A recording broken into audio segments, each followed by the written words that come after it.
She always had a warm place in her heart for the Czech people, and whenever she met someone who was Czech, she would pull them over and tell that story to them.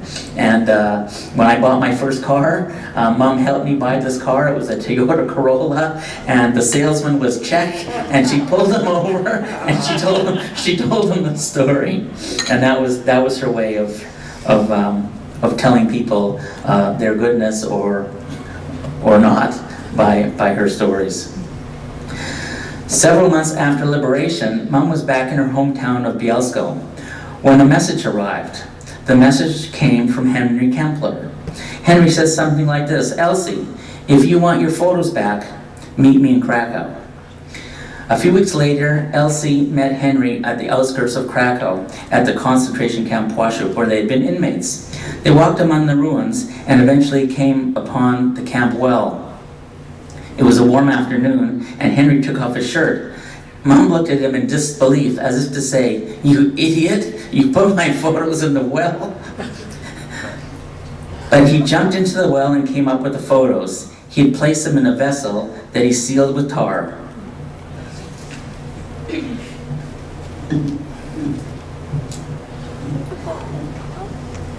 You can't see them, but these are the photos that he saved. They belong in Yad Vashem.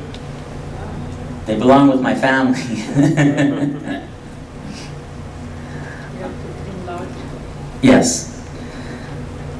Several months after Mom passed away, I was sifting through some of her affairs when I came across a small black leather wallet.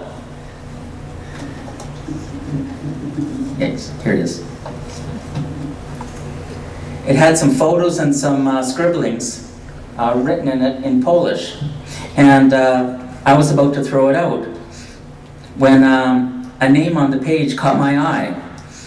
So I had this note translated, and this is what it says. "These photographs are the property of Elsie Zimmerspitz, maiden name Krieger, from Bielsko, and her husband, engineer Zimmerspitz Karl from Krakow. As a proof of friendship, Henry Kempler hid them and included a few personal photos. Signed, H. Kempler, Concentration Camp, Krakow Płaszów, October 27th, 1944. And this is the document here.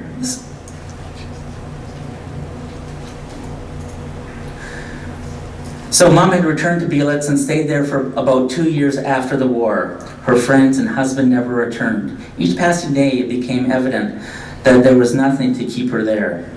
She had cousins in the United States and applied for a visa, but she couldn't get one. She could only get a visa to Mexico, as the US made it next to impossible for Holocaust survivors to get into the country. In fact, it was easier to get into both Canada and the United States if you were German than if you were a Holocaust survivor. So Elsie made her way to Mexico via New York. Somehow, she never quite made it to Mexico. She made a side trip to Los Angeles, which lasted about 9 months, staying with her cousin Edith. Then she took a chance and came to Canada to be with Edgar and Anne and Ernest and Edith.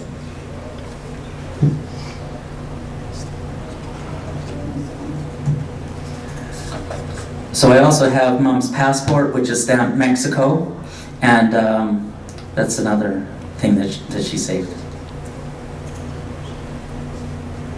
There's another document on the table that shows that I believe it was Joe Krieger at the time who helped sponsor Mom to come into the United States, and he even pledged money if she needed it and stuff like that. So, and Joe Greenberg as well. So the family were very supportive of Mom.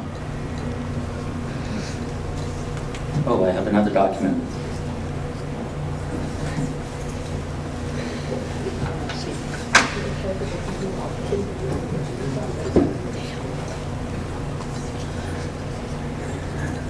Mom met my father, and they probably around 1950. They married in 1952. I have their wedding invitation. There were 4 people in attendance: Edgar and Ann Krieger, Ernest, and Edith Krieger. So that's, I have the marriage certificate, and it's signed by the 4 Kriegers.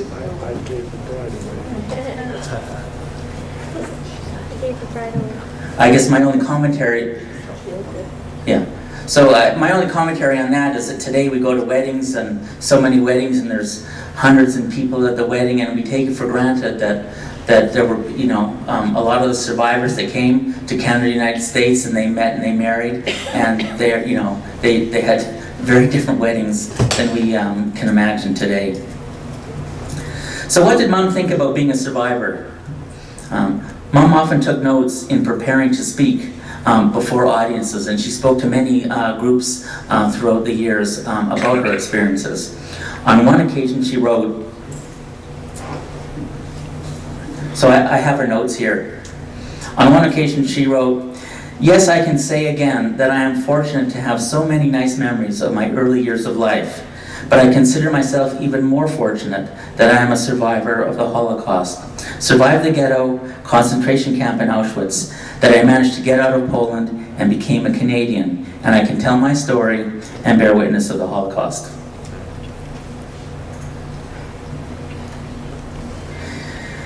And what did Mom think of Schindler? When asked directly about him, she was ambivalent. She knew about his floundering ways already in Płaszów, of how he used his Jews and his contacts, and how he took advantage of that.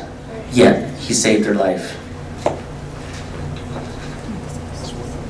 If I had to sum up Mom's thoughts on the Holocaust, being a prisoner, and on Schindler's List, I'd have to say that her regard for her number would be representative of her thoughts in general.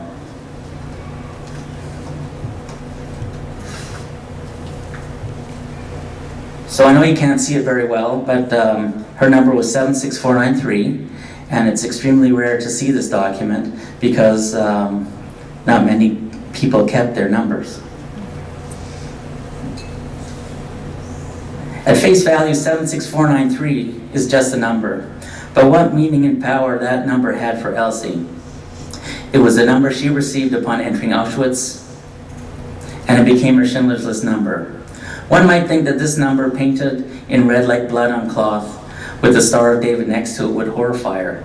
Stitched to her clothing, this badge of shame, as it was referred to, was meant to separate Jews from other good-standing members of society. The label was meant to dehumanize its bearers by making them as insignificant as a string of meaningless numbers. One might think that the moment she was liberated, she would have thrown that badge in the garbage or burned it. Hitler had tried to destroy the Jewish people. Elsie's survival and the Schindler's List number were proof that he had failed miserably. Ironically, the number that was meant to degrade her over time became Elsie's badge of courage and honor. So much so that she carried it with her at all times in her purse. Perhaps Elsie felt that if she could survive hell on earth with that number sewn to her sleeve, she could survive anything, so long as she kept that number close at hand. Perhaps it was a reminder of her mother and family and friends and all the lives that were lost for no reason. Perhaps it was a reminder to always do good. Elsie was a survivor and proud of it. She was a fighter and she never gave up, even under the bleakest of circumstances. Her experiences show how she overcame adversity, and they're simple reminders for all of us that no matter how dire the situation, we should never give up. We should always have hope to the very end. On April 26, 2000, Elsie went to sleep and did not wake up. Her purse was at her bedside. Thank you.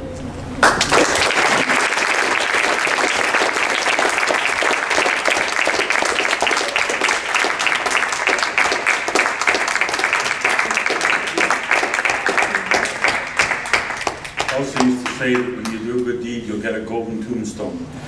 And Barry has earned his golden tombstone.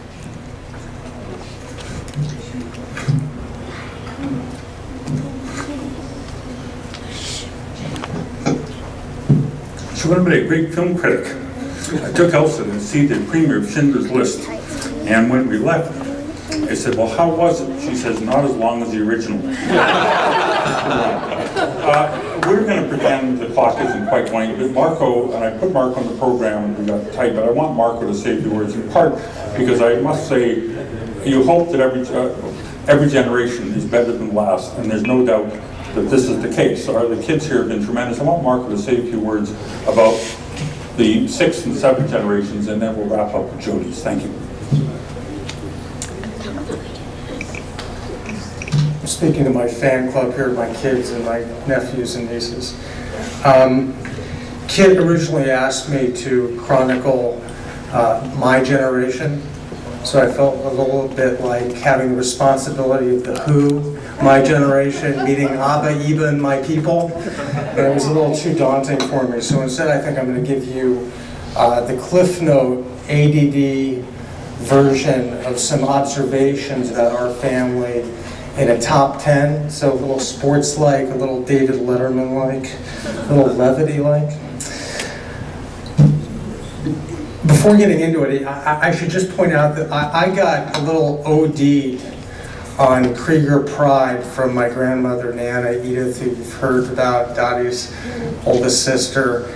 And in fact, she would tell me that Grandpa Joe, her father, was the greatest man that ever lived. So being a skeptical teenager, 20-something, I mean, I sort of reacted in a negative way towards that. I didn't want to digest it. But as time has gone on, I've had a resurgence in pride for this family. I want to share some observations that I hope you guys can relate to. There's a play that Stacy and I saw in Great Barrington, Mass.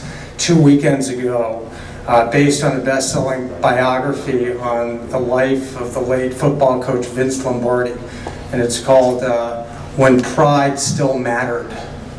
And it's going to be on Broadway, called Lombardi. So when pride still mattered, here's some things that still matter to me and I hope matter to you about the Krieger story. Place matters. Nana reacted very negatively when I moved to New York City to go to Columbia University. She said, my father escaped this city, and how could you move to such a sweaty, humid, terrible place? San Francisco is where you should be. Vancouver is where you should be. And I think the beauty of this place shows that. So certainly place matters for the Krieger family. Country matters. I mentioned to Kit that at our house in New York City, we have a framed Gettysburg Address that was penned by Dottie's father, Grandpa Joe. Just beautiful love towards this country, and obviously your love towards Canada as well, but country matters in a big way. Number 3 on my list, integrity matters. And we heard that with the tea bag company, where he decided not to lay off people, but rather, not go the automated way, not go the highly scalable way that could replicate, but rather be concerned with human lives. And my dad, who died prematurely, who would have loved this event, often said, son, virtue is its own reward. And I think he got a lot of that from his grandfather, Joe. So integrity matters. Israel and Judaism matter. You're going to hear more from Jody in a moment, but I can tell you, you guys have probably heard this story before, but my grandmother's resurgent interest in Judaism came from a knock on the door during World War II from a Jehovah's Witness spouting anti-Semitism. And that got her back on the right track. And I think for all of us, the role of Israel and Judaism, however we interpret it, is huge and very important. Ingenuity, creativity, invention matter for this family. It's amazing. I mean, looking just at my dad's generation of professors, political cartoonists, teachers, architects, scientists, everyone marching to their own drummer and doing their own thing, but a huge spirit of creativity is there, and that's a lot to be proud of. Number 6, doing it our way. Erna, who was such a special influence on us all. And she said to me at a young age, when everyone was telling me, a Jewish boy growing up in Beverly Hills, that I should either be a doctor or a lawyer, which left a lot of choice for me. And I didn't do either. She looked at me when I was a teenager, she said, you should be a journalist. I mean, who would have thought, something different? I do a little journalism, but I'm in a very related field. But it's that kind of thinking that I think is special. Number 7 on the list, history matters. And we heard that from Barry's very touching chronicle of his mother's life. Needless to say, this reunion would have been a lot bigger a lot bigger had it not been for the Holocaust. So I know there are a lot of history majors. I remember talking to Andy about history from his days at Stanford University. I'm a history major. I think a lot of you are, and we get the importance of history in this family. Being moving Jews matters. Wandering Jews, going from country to country. I mean, it's quite amazing that literally from 2 different spots in the world, we have Jody flying in from Israel and Gary and David flying in from Hawaii. About as far as you can get on the map, not to mention Joe and his girlfriend Carol coming in from China and all kinds of places in between. So the travel lust in this family is very strong, and I've certainly inherited that. Generosity matters. We were talking earlier, Jonah, myself, and Scott, a new cousin that I just met in person for the first time yesterday. There's a theme in this family that we don't worship the almighty dollar. You know, and if we have business success, sometimes it's almost by accident. We sort of stumble into it. But I think that says something about us and our spirit and our generosity. That yes, we work hard, but we're not driven just by monetary gain, and that's an important thing. Something important to remember. And last but not least, you know, family matters, and it gets back to my grandmother Nana and her huge love for all of you, and especially her youngest brother Dottie. And if ever I said something that could be interpreted to her as derogatory about her family, she would scream at me, "Don't talk badly about my family! Never talk badly about my family!" So it's with that sense of pride that I'm just delighted to be able to share a few thoughts.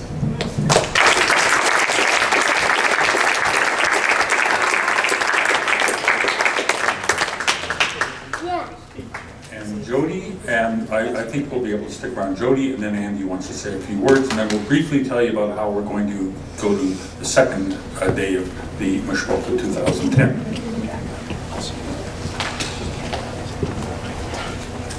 Okay, hi. Before I start, I know some of you asked where's my family. Unfortunately, they couldn't come, but I brought a little bit of clip that my son Uzi made out. We recently were on a vacation, all the whole family together in Mayron, which is close to Tzfat. So we made a little clip of each of the kids saying,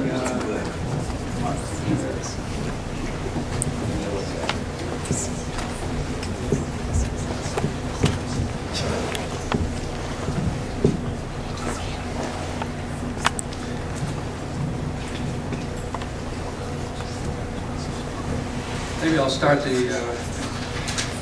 so Gary gets it up and running, maybe I'll start.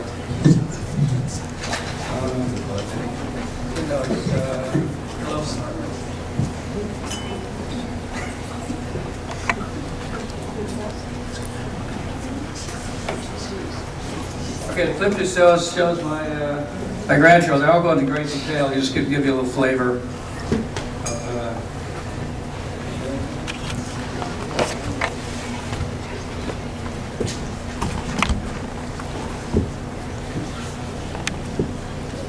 So, you know what, let me start the speech. Okay, Kit, we were discussing who was going to say what, and I tried to weasel out of saying anything. So Kit said, hey, how about speaking about Grandpa Krieger's worldview? Of course, that's a pretty heavy assignment, but I guess I am a little bit in a position of doing that because we lived the closest to my grandparents in San Francisco, and they would come down every Sunday. And after their game of pinochle, with my mother and them. Bridge. What? Not bridge. Pinochle. Pinochle, which is a card game. And I was always accompanied with 20, 30, 40, 50, which is all I remember from German. Then Grandpa would come over and sit me down and give me the weekly lesson. You know, where he was partly teacher and partly rabbi figure, and he would impart his vision of the world, and worldview vision. So I guess I can give you what I got from all of that. Let's see, let me reload this guy. Give him some light. Yeah, light? Oh, I have light here. Okay. Okay, so what did Grandpa tell me about? First of all, he explained to me in great detail how the principles of science, how the atom worked, electrons, the protons, etc., etc. And this is all for someone who had barely finished the 6th grade, but he managed to learn all of this stuff. Okay, also the structure of the universe, and how it was created. How was the universe created? By a thought. This is what the sentence which went over and over again. The universe was created by a thought. He ascribed that to James Jeans, who was an English philosopher and scientist. Yeah, and also invariably he ended the lesson by the power of the mind. It was always explained to me, Jody, you have to know that the mind is a great power.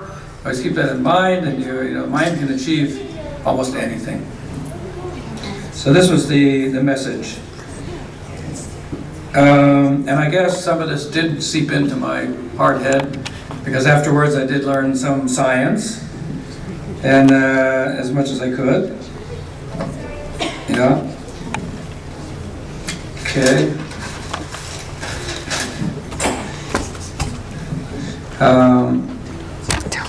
Okay, so when they were young, my grandfather had this image of an all-powerful, all-knowing person who was able to explain everything. And later years, after I had learned a few things about science, and also learned a little bit about religion and Torah study, so I tried to think back, actually more recently when this assignment the kid gave me came up, trying to square what I had learned over the years with what Grandpa had explained to us, to me and others. And I came to the conclusion that my grandfather was sort of a dual, I mean, to understand what he was, you had to go back a little bit. This is already said a little bit today. Grandpa had a sort of not a split personality, but he was a dual person. Now the way it's best to explain this maybe is that he was born and grew up in a place called Belitz Biala. We always talk about Belitz, Bielsko, but there was Biala, and in fact, Grandpa was born in Biala. So what's the difference between Belitz and Biala? There was a river running between them. Belitz was in Silesia, and Biala was still in Poland or Galicia or whatever it was called then. But the difference was much larger than that. Belitz was a German-oriented, very high, in modern terms, a high-tech sort of a town. They had very modern, textile. They used to export all kinds of special textiles, and it was characterized. There were Jews and Germans, and they worked together. And this was the forefront of technology in those days. In Biala was sort of an old country, an old Hasidic Jews who lived there, more poor Jews, Yiddish speaking, not German speaking, and more religious. So actually, Grandpa was born in Biala, and he went to the shuls there. They spoke Yiddish a little bit, as Skip was telling me, not only German. And in fact, when I came home one time from graduate school, after I started going to the Orthodox shuls, I came up with a song I had learned, and I said, "Hey, Grandpa, listen to this song I had learned." I sang it. "Hey, I used to sing that in the choir in the shul," Grandpa says. And he started with L'cha Dodi. L'cha Dodi, L'kras Kalas. So he right away picked up on it, So he grew up with this, Jewish side, very strong Jewish side. As I explained, perhaps Moritz departed a little bit. He grew up in the milieu of, and then as opposed to that, the Belitz side, which he also was the high tech and the science so Grandpa saw his job as giving us both sides of the world, which is really a little bit of a conflict. One hand being totally modern and technical, the other side connecting back, knowing how to sing the songs in the shuls, So this is the way you had to understand what he had to say. So, wait a minute, let me see what I said here. All right.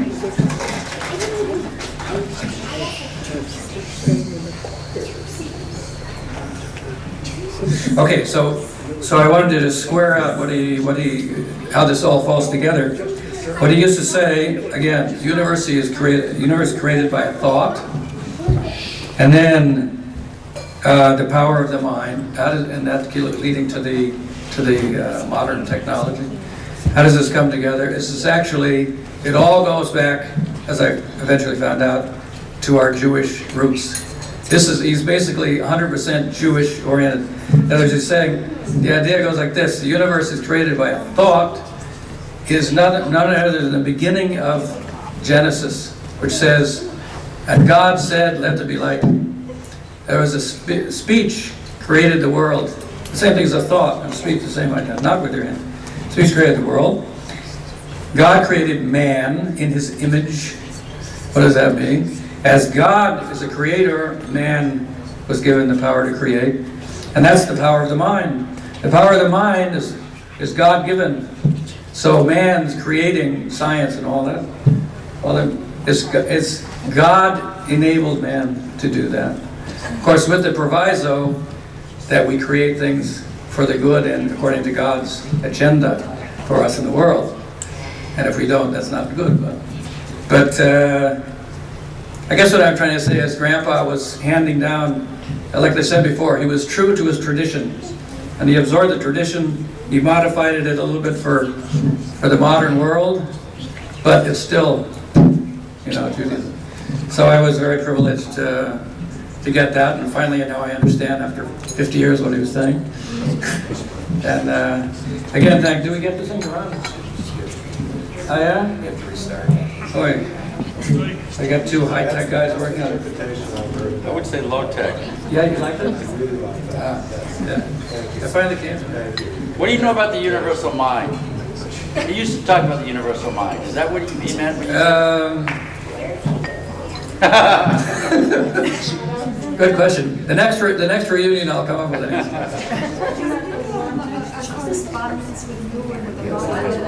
I have correspondence with me? No. Correspondence with me? No. The letters that I wrote. I have one. I don't know if you wrote to me. I have letters that you wrote to me. The Shema? Yes. One part of it. The other thing about Grandpa I remember is he was without a negative thought in his mind, and Edith was exactly the same. What I remember is when I corresponded with Grandpa when I was going to university, I wrote him about Marxism, passing fad for about 30 years of my life. And he said, I don't want to hear about that. He encouraged me in every single thing, but the minute something negative came into mind, he said, I don't want to hear about it. Edith was the same way. She'd have a physical reaction to something negative. So it's very much I'm so grateful to Jody's comments. I always read the first line of Genesis from a baseball fan's perspective. It is in the big inning. But apparently everything's slightly different. Now you understand. Not bad, not bad. In the beginning, huh? The beginning. Technical problem. You want, yeah, but maybe Andy has to make the table. Okay, well. And I have a couple of requests. We have to get out of here 7 minutes ago. We're okay. We're okay. 9 to 11 hours, 12 hours and 15 hours. I promised Kit 2 minutes, and I'll try to keep it to 2 or 3. Jody, Jan, and Jill, for all the beautiful things that were said about my father tonight. I know everybody in this room has such love and affection for Auntie Evie. In 1991 and 2, I put my family through some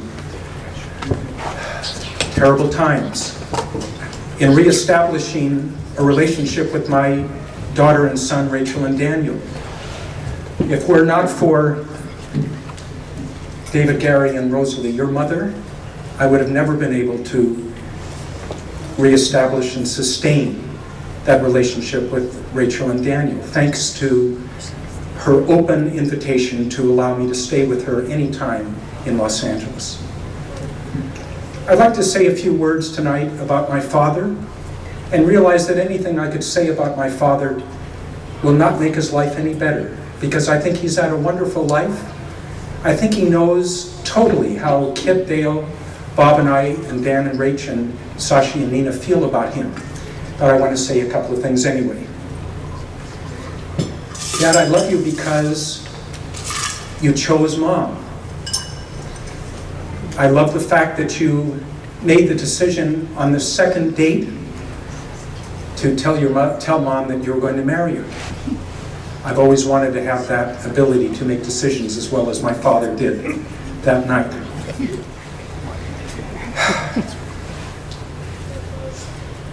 When we did dishes at dinner, we sang Broadway tunes every night. It was a good way to get us to do the dinner. And that love of Broadway, of Oklahoma and Carousel and My Fair Lady, for me, was added Lucia de Lammermoor and Mozart, and my life after Dan and Rach is Mozart and classical music. And I also thank Aunt Edith for sustaining that love.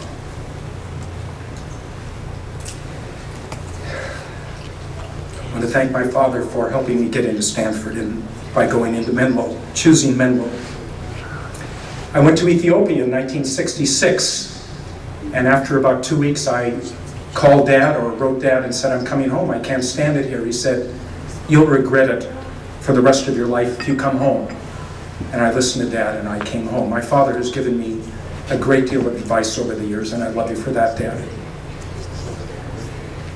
In 1968, I think I came home from Ethiopia and we went to La Jolla, and my father made a decision that day to go into Uncle Ernest and tell him that he was going to stop smoking. And my dad on that day has never smoked a cigarette since. And I've admired my father for that wonderful choice that he made. I don't know how to really say this, but my kids, I know I hear all the time, say to Dad, I love you, Papa. My father, first of all, I want to thank you, Dad, for being a wonderful father to Patty, father-in-law to Patty. Your generosity during our years was exceptional, and your love for all of us, inviting us to Palm Springs. But my kids, I know, don't have a way of saying how much they love you more than I love you, because none of us have that ability. We try in our lives, I guess, we've had a wonderful, wonderful life. And I think all of us, I've never spoken to Kit, Dale, and Bob about it, but I think we have always done the right thing because of the standard that you've set for us. Just the moral integrity, just every aspect of your life. And I love you for that. Finally, there's a story that I don't think, other than a few of us know, that my father was in the American Army.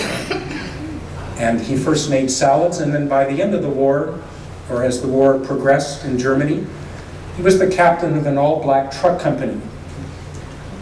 He was a white Jewish guy in charge of a company of black men, mostly from Mississippi, Alabama, Georgia, I guess, who I know had never been treated as human beings by their officers. And my father treated these men with respect and there's another word I can't think.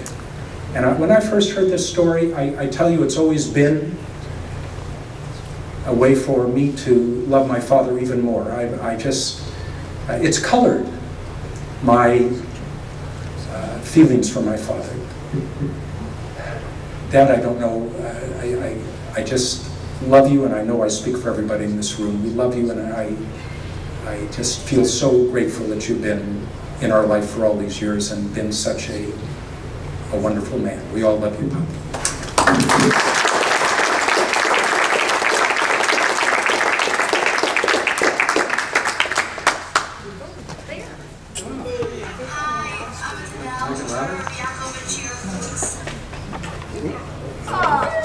that hooking with the sound? I'm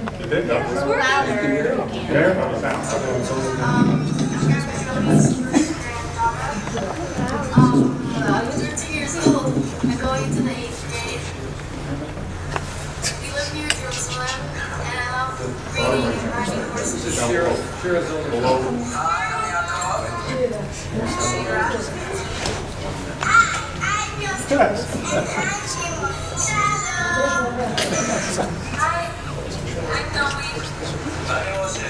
Waiting for you. Bye. Bye. What's your name? What's your name? What's your name? And who are you? What's your name? Hi.